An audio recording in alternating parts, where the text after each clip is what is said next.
If you're an overthinker like me and most of your days are spent ruminating, strategizing, planning, thinking about what you're going to do instead of actually doing it, or maybe you do take a little bit of action, but it's false starts and inconsistent, and you build a new strategy to replace the old strategy that you couldn't follow through on. If any of that sounds familiar, this will be helpful because I spent the last decade as an overthinker and I found some useful ways to help you understand why stopping the thinking isn't going to help. Most traditional wisdom gets this wrong because overthinking isn't the problem. It's a solution to a problem that you don't even know you have.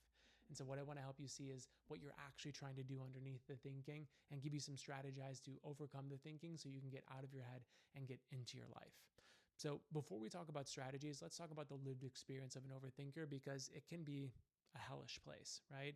It's 2 a.m. and instead of sleeping, you're up ruminating and thinking about your meeting that you have tomorrow. You're rehearsing bullet points or thinking about all the possible questions people could ask you so you can rehearse some answers. Or maybe it's not work related, maybe it's relationship related. You had an argument at dinner and instead of sleeping, you're thinking about all the ways you got defensive and defending yourself against the things she said, but also shaming yourself about why you didn't show up better. So you're rehearsing all the things you'll say tomorrow and the ways you can show up differently so that it never happens again. All this to avoid some feeling that you don't really want to feel, right? If any of that sounds familiar, you know that the thinking isn't helping, but you can't stop doing it because it feels so good. It feels productive.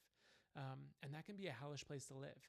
My experience with overthinking has been always living in my head, but never really living in life. Like I'm living in a safety mode. I'm playing on defense. I'm not going after the things I want. I'm kind of just living on autopilot and playing it safe because I need to come up with the best strategy to get all the potential upside, all the glory and happiness without risking any of the vulnerability or uncertainty of doing something before I know exactly how it's going to play out. And the longer you live like that, the further away from your potential and the life that you want to live you get, and the more kind of resentful and depressed you get because you see your potential slipping away and you start blaming other people for it instead of taking a responsibility for yourself. You know what you need to do. You just can't get yourself to do it. And so that's what I want to help people with. And so let's talk about what overthinking actually is. It is kind of characterized as any type of thinking that doesn't lead to action, ruminating, planning, strategizing, rehearsal, that doesn't lead to action, or it leads to action, but it's not consistent, right? It's kind of buffering against actually taking action. And overthinking was never supposed to be the solution, right? You thought it was going to be helpful, but you're realizing, wait, the more I think, I don't actually do more. It's because overthinking is a complex coping mechanism you developed to deal with present day anxiety or present moment anxiety or fear that you have, right? Think about the 2 a.m. wake up, right? It's not that you're going to think your way into a better result tomorrow. What you're doing is you're feeling fear and anxiety about that meeting or about the conversation you had. What's the worst case scenario that could happen? Your brain's predicting that. Well, I could absolutely blow the meeting and then I might get fired, or people might see that I'm incapable or, an idiot or unworthy, right? And that would be terrible. I don't know if I could tolerate that. Or maybe my partner was being serious when they said they weren't on the same page as me, or they're frustrated about the relationship. And that might mean conflict and rupture and me thinking about my own inadequacies and unworthiness, right? So the thinking was never supposed to come in and give you better strategies to deal with that. It was to mask and cope and help numb the feelings that you didn't really want to feel. So overthinking is doing the exact job it was supposed to be doing, which is compensating and numbing and helping you cope with the feelings underneath the fears, right?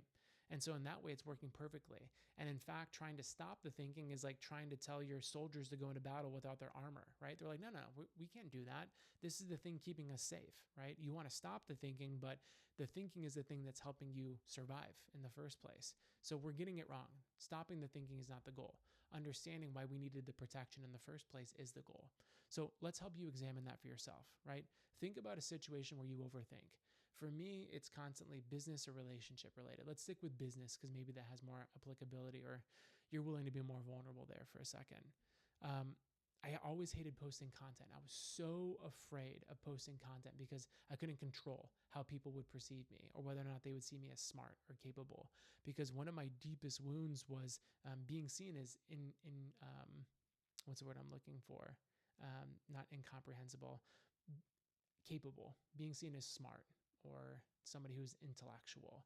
And so what I did was I avoided that feeling, because if it was true that I put a piece of content out and people didn't like it, or they thought I was stupid or good enough, that would trigger deep feelings of unworthiness. And to question my worthiness in a world that I've built my value around being worthy would mean death. It would be worse than death. And I couldn't handle admitting that. I couldn't cope or sit with the feelings that would bring up. So the reason we overthink is to protect us from feelings that we're not willing to sit with. And so my question for you would be, if the thinking stopped, what would you be forced to feel? When we can build capacity to handle that, and we'll talk about that in a second, that's when the thinking stops, or at least the thinking gets easier to step out of, right? So the thinking is protecting you from a feeling that you're afraid to feel underneath the uncertainty and fear, okay? That's what overthinking is doing, and it's doing a really good job of that. You could apply that to your relationships, your work, really anything in life, right? So overthinking, again, is just a way to cope with the uncertainty or lack of control or fear of a situation that you don't have the capacity to handle at the moment, or feel like you don't have the capacity to handle, because you're predicting either a future scenario or a past scenario where the worst case thing could happen and you wouldn't be able to handle it. Okay? Check. So what do we do about that? Well, I could give you a million different reasons. We could talk about my 3C model, which is clarity, capacity, and creation. But let's focus on capacity, because I think the number one piece of leverage I can give you is helping you understand the mechanism that needs to happen in order for you to build capacity to hold the unwanted emotion. Okay. So when we talk about capacity, what we talk about is building your tolerance and threshold to sit with the uncomfortable emotion, and not only the emotion, but the physiological state. And so we can talk about titration or pendulation, but the most important thing for you to understand is whatever you are resisting feeling when the thinking stops is the thing that you need to build capacity to handle. And so what that probably looks like in practice is, if I were to ask you right now, what's the feeling you would be forced to feel if the thinking stopped? It might be unworthiness. It might be shame. It might be judgment, right? Whatever that might be, think about that.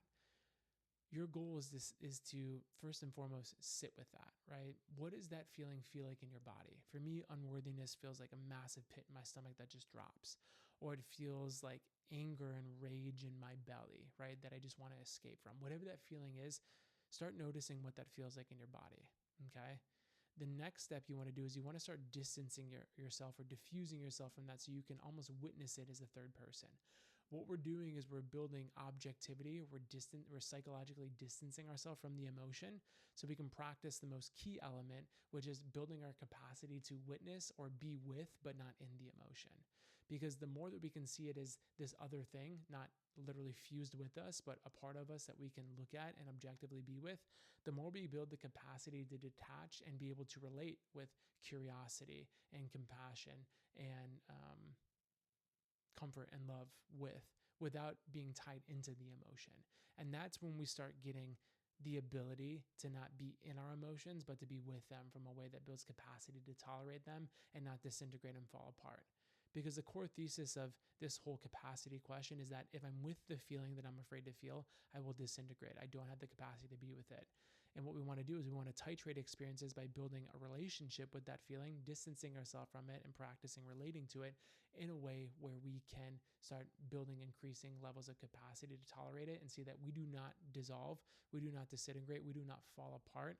We can be with this thing and still survive, so that we can then create new experiences where we tolerate higher levels of being with that uncomfortable emotion and get to a place where we can be with it and still do the thing that we know we need to do. Still post, still have that uncomfortable conversation, not be certain about what strategy is best for marketing, but still take action towards it anyway, regardless of what that is. Okay. So I think that's enough for you guys to get started. All right. That's the most key point. So to back it all up, overthinking is not the problem. It's a solution to a problem. And the problem that we're trying to solve for is not necessarily the thinking, right? It's the feeling that we're afraid to feel underneath the thinking. And when we can build capacity to tolerate that uncomfortable emotion by relating to it, by getting acquainted with it, by feeling into it, by distancing ourselves from it, and then offering it warmth and compassion and curiosity, we get to build higher and higher levels of tolerance for that emotion, see that we do not disintegrate, that we can be with those things, but not let it consume us. And then as those emotions come up, we can move with them towards our intended goal instead of letting them be an inhibitor. So I hope that's been a good insight into you regarding overthinking. And I hope that this gives you a framework for at least how to move forward.